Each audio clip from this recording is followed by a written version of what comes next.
the CEO's daughter disguised as a cleaner to test the employees. Natalie Zenith had always lived in luxury. As the daughter of Richard Zenith, the CEO of Zenith Dynamics, she had access to the best education, the finest clothes, and a life of privilege. But wealth had also isolated her. She didn't truly know the people who worked for her father. She didn't know how they were treated, how they felt, or what kind of people ran the company in her father's absence. So, she made a bold decision. She would go undercover as a cleaner in Zenith Dynamics, using the name Lena. Her father hesitated. "Natalie, this isn't necessary. You'll be treated poorly." "That's exactly why I need to do it," she insisted. "I want to see the truth for myself." After much debate, her father reluctantly agreed. But nothing could have prepared her for what she was about to experience. Natalie arrived at the company wearing an old uniform and sneakers. Her hair was tied back in a simple ponytail. She had never felt so invisible. Employees rushed past her, barely looking in her direction. She wasn't Natalie Zenith anymore. She was just a cleaner. Her first assignment was to clean the executive floor, where the company's top managers worked. That's where she met him. Victor Langston, the manager, the one everyone feared. He was tall, broad-shouldered, and always carried a scowl. He walked with authority, and his voice alone could send people into a panic. The first words he spoke to her were sharp. "You, cleaner. What are you doing standing there?" "I'm cleaning, sir." "Then move faster," he snapped. "I don't pay people to stand around like statues." Natalie swallowed her frustration and got to work. But she quickly realized something. Victor enjoyed making people feel small. And soon, she became his favorite target. A week into her job, the first major humiliation happened. Natalie was cleaning the conference room after meeting. She was wiping the table when Victor walked in, holding a steaming cup of coffee. He didn't acknowledge her as he spoke to another employee.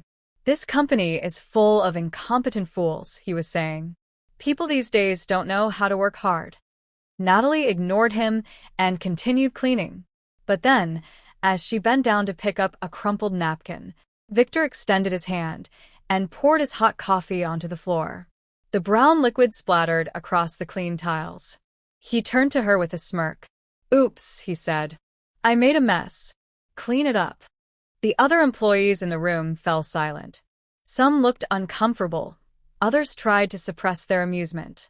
Natalie's hands tightened around the mop handle. Victor tilted his head. "Are you deaf, cleaner? Or do you expect someone else to do your job?" Slowly, Natalie crouched down and started wiping the spilled coffee. Her hands trembled with anger.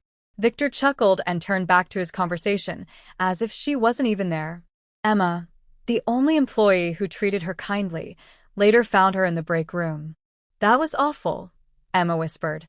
"You don't deserve that." Natalie forced a smile. "I can handle it." But inside, she was fuming. And it wasn't over yet. Despite the harsh treatment, Natalie wasn't alone. Emma, a kind employee in the finance department, was different from the others. She saw Natalie not as a cleaner but as a person. She helped her carry heavy buckets. She shared her lunch when Natalie had none. And most importantly, she never spoke down to her.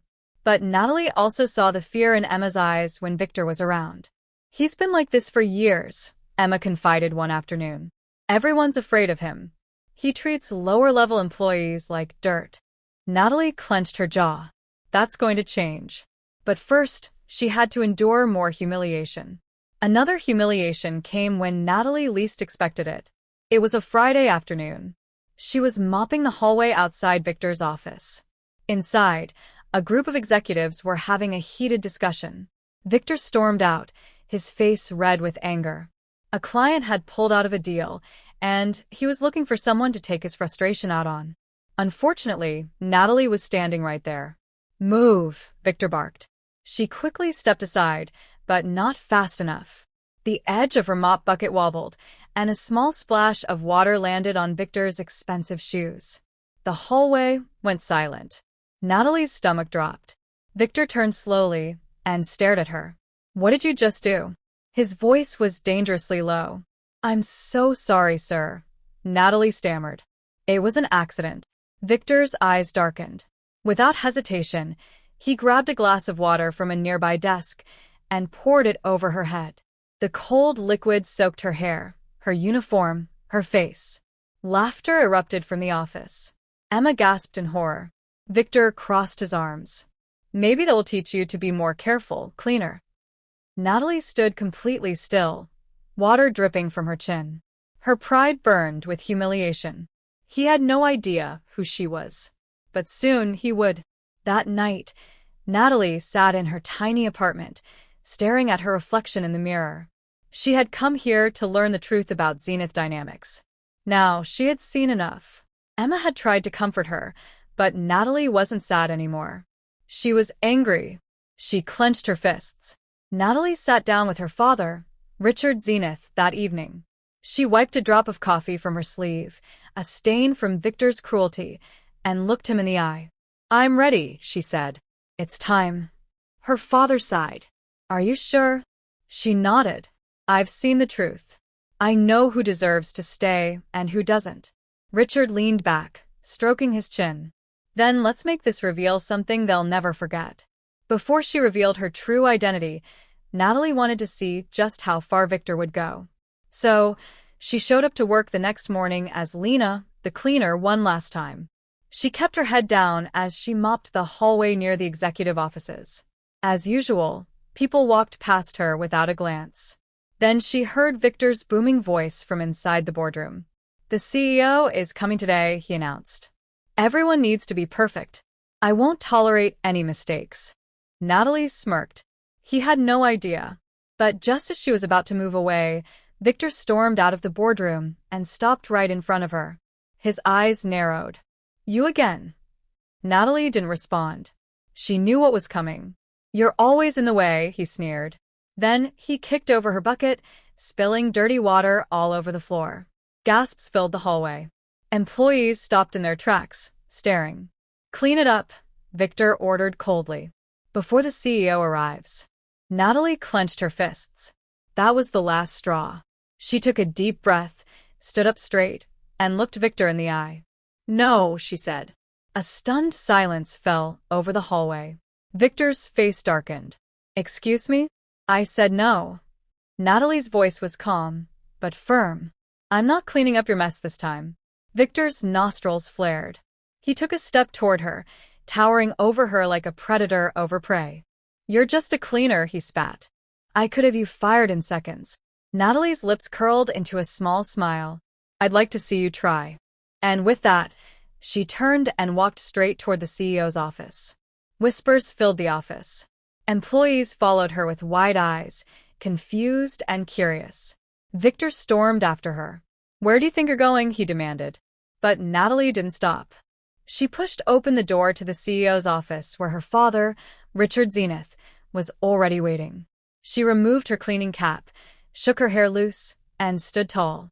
Then, in front of everyone, she spoke the words that changed everything. "I am Natalie Zenith, daughter of the CEO and the future head of this company." Gasps filled the air. Victor stumbled back. His face turned pale. "What?" Natalie stepped forward, her voice steady.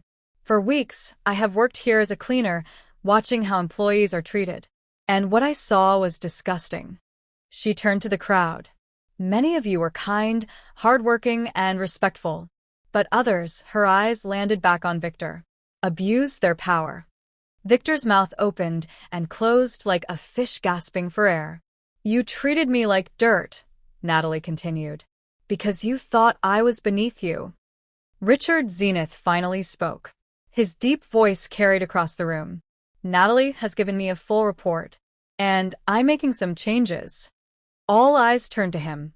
Richard walked past Victor, his expression unreadable. "Victor Langston," he said, "your time as manager is over." Victor's face twisted with rage. "You can't do this." "I just did," Richard replied. "You have two choices. You can take a job as a cleaner." Victor flinched. "Or you can leave the company." Victor's jaw tightened. His hands curled into fists. "I would never lower myself to a cleaner," he hissed. "Then leave," Natalie said simply. Victor glared at her, his face red with humiliation. Then, without another word, he turned and stormed out of the building. A wave of relief washed over the employees. But Natalie wasn't done yet.